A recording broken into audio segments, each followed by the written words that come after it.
Hi hello friends, ಎಲ್ಲರಿಗೂ ನಮಸ್ಕಾರ. ನಾನು ನಿಮ್ಮ ಪ್ರೀತಿಯ ಶಶಿ. ಎಲ್ಲರಿಗೂ ನಮ್ಮ ಅಮ್ಮನ ಅಡುಗೆಗೆ ಸ್ವಾಗತ.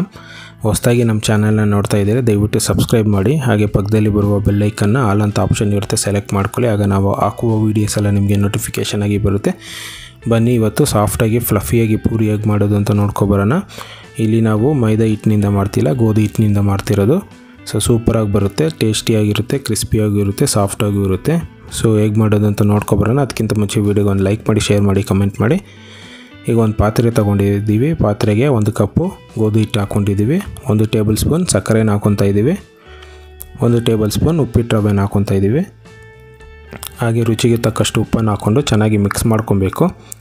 ಇಲ್ಲಿ ನಾವು ಗೋಧಿ ಹಿಟ್ಟಿನಿಂದ ಮಾಡ್ತಾ ಇರೋದು. ಸ್ವಲ್ಪ ಜನ ಅನ್ಕೊತಾರೆ ಗೋಧಿ ಹಿಟ್ಟಿನಿಂದ ಮಾಡಿದ್ರೆ ಗಟ್ಟಿಯಾಗ್ಬಿಡುತ್ತೆ, ಚಪಾತಿ ಥರ ಬರುತ್ತೆ, ರೊಟ್ಟಿ ಥರ ಆಗೋಗ್ಬಿಡುತ್ತೆ ಅಂತ. ಹಾಗಂತೂ ಆಗೋದಿಲ್ಲ, ಕ್ರಿಸ್ಪಿಯಾಗೂ ಬರುತ್ತೆ, ಸಾಫ್ಟಾಗಿ ಬರುತ್ತೆ, ಆ ರೀತಿ ಇರುತ್ತೆ ಪೂರಿ. ಸೊ ಇಲ್ಲಿ ನೋಡಿ ನಾವು ನೀರನ್ನ ಹಾಕ್ಕೊಂಡು ಚೆನ್ನಾಗಿ ನಾದ್ಕೋಬೇಕು. ಸೊ ಇಲ್ಲಿ ಉಪ್ಪಿಟ್ಟು ರವೆ ಹಾಕ್ಕೊಂಡಿದ್ದೀವಿ.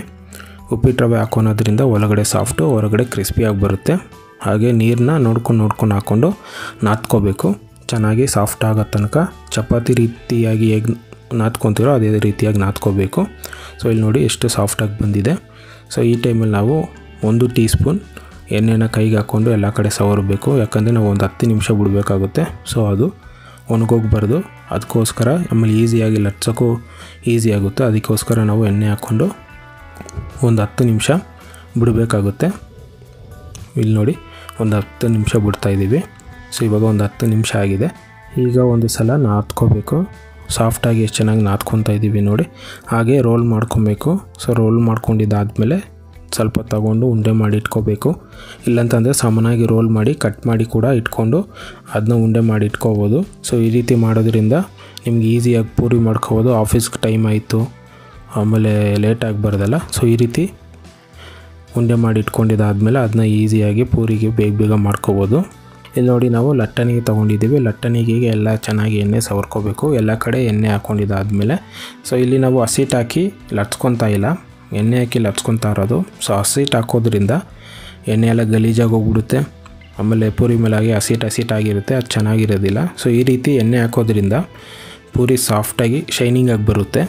ಸೊ ಇಲ್ಲಿ ನೋಡಿ ಇದೇ ರೀತಿ ರೌಂಡಾಗಿ ಎಷ್ಟು ಚೆನ್ನಾಗಿ ಲಟ್ಸ್ಕೊಂಡಿದ್ದೀವಿ ಅಂತ. ಸೊ ನಾವಿಲ್ಲಿ ಹೇಗೆ ತೋರಿಸ್ತಾಯಿದ್ದೀವೋ ಅದೇ ರೀತಿ ಲಟ್ಸ್ಕೊಳ್ಳಿ. ಇಲ್ಲಿ ನೋಡಿ ಎಷ್ಟು ಚೆನ್ನಾಗಿ ಬಂದಿದೆ. ಮೀಡಿಯಮ್ ಆಗಿ ಇರುತ್ತೆ, ತೆಲ್ಲುಗೂ ಇಲ್ಲ, ಅಷ್ಟೊಂದು ದಪ್ಪಗೂ ಇಲ್ಲ, ಮೀಡಿಯಮ್ ಆಗಿದೆ. ಇದೇ ರೀತಿ ಮಾಡಿಕೊಂಡು ಎಲ್ಲ ಒಂದು ಪ್ಲೇಟಿಗೆ ಮಾಡಿ ಇಟ್ಕೊಂಡಿದ್ದೀವಿ. ನೋಡಿ ಇಷ್ಟು ಚೆನ್ನಾಗಿ ಮಾಡಿ ಇಟ್ಕೊಂಡಿದ್ದೀವಿ ರೌಂಡಾಗಿ. ಸೊ ಈಗ ಸ್ಟವ್ ಹಚ್ಚಿ ಒಂದು ಕಡಾಯಿನ ಇಟ್ಕೊಂಡಿದ್ದೀವಿ. ಕಡಾಯಿಗೆ ಎಣ್ಣೆನ ಹಾಕ್ಕೊತಾ ಇದ್ದೀವಿ. ಎಣ್ಣೆ ಎಲ್ಲ ಬಿಸಿ ಆದಮೇಲೆ ಏನು ಲಟ್ಸ್ಕೊಂಡಿದ್ವೋ ಅದನ್ನ ಒಂದೊಂದಾಗಿ ಬಿಡಬೇಕಾಗುತ್ತೆ. ಸೊ ಇಲ್ಲಿ ಬಿಟ್ಟಾದಮೇಲೆ ಸ್ವಲ್ಪ ಚೆನ್ನಾಗಿ ಪ್ರೆಸ್ ಮಾಡಬೇಕು. ಪ್ರೆಸ್ ಮಾಡೋದ್ರಿಂದ ಪೂರಿ ಉಬ್ಬಿ ಬರುತ್ತೆ. ಸೊ ಫಸ್ಟ್ ಹಾಕೋ ಪೂರಿ ಯಾವಾಗಲೂ ಉಬ್ಬಿ ಬರೋದಿಲ್ಲ, ಮೀಡಿಯಮ್ ಆಗಿ ಬರುತ್ತೆ.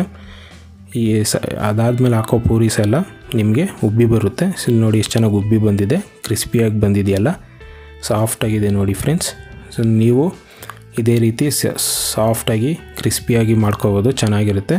ಸೊ ಇವಾಗ ಮಾಡಿಕೊಂಡು ಒಂದು ಪ್ಲೇಟ್ಗೆ ಟ್ರಾನ್ಸ್ಫರ್ ಮಾಡಿ ಇಟ್ಕೊತಾ ಇದ್ದೀವಿ. ಸೊ ನೋಡಿದ್ರಲ್ಲ ಸಾಫ್ಟಾಗಿ ಫ್ಲಫಿಯಾಗಿ ಕ್ರಿಸ್ಪಿಯಾಗಿ ಪೂರಿ ಹೇಗೆ ಮಾಡೋದು ಅಂತ. ನೀವು ಒಂದು ಸಲ ಟ್ರೈ ಮಾಡಿ, ಹೇಗೆ ಬಂತು ಅಂತ ಕಮೆಂಟ್ ಮಾಡಿ. ಪೂರಿನ ನಾವು ಚಟ್ನಿ ಜೊತೆ ತಿನ್ಬೋದು, ವೆಜಿಟೇಬಲ್ ಕುರ್ಮಾ ಜೊತೆ ತಿನ್ಬೋದು, ವೆಜಿಟೇಬಲ್ ಸಾಗು, ಆಲೂಗಡ್ಡೆ ಸಾಗು ಜೊತೆ ತಿನ್ಕೊಂಡಿದ್ರೆ ಎಷ್ಟು ಚೆನ್ನಾಗಿರುತ್ತಲ್ಲ ಕಾಂಬಿನೇಷನ್ಸು. ನನಗೆ ಚಟ್ನಿ ಹಾಕ್ಕೊಂಡು ತಿನ್ನೋದ್ರಿಂದ ಸೂಪರಾಗಿರುತ್ತೆ ನನಗೆ. ಇಲ್ಲಿ ನೋಡಿ ಎಷ್ಟು ಸಾಫ್ಟಾಗಿದೆಯಲ್ಲ ಒಳಗಡೆ, ಹಾಗೆ ಮೇಲ್ಗಡೆನೂ ಕ್ರಿಸ್ಪಿಯಾಗಿರುತ್ತೆ. ಈ ರೀತಿ ಮಾಡ್ಕೊಳೋದ್ರಿಂದ ಮನೆಯಲ್ಲಿ ಒಂದು 2-3 ಪೂರಿ ತಿನ್ನೋರು ಕೂಡ ಒಂದು 5-6 ತಿಂದ್ಬಿಟ್ಟು ಸಬಾಷ್ ಅಂತಾರೆ, ತುಂಬ ಹೊಗಳ್ತಾರೆ ನಿಮ್ಮನ್ನ. ಈ ರೀತಿ ಮಾಡೋದ್ರಿಂದ ನೀವು ಪೂರಿನ ಸಾಫ್ಟಾಗಿ ಕ್ರಿಸ್ಪಿಯಾಗಿ ಮಾಡಿ ಕಮೆಂಟ್ ಮಾಡಿ ಹೇಗೆ ಬಂತು ಅಂತ.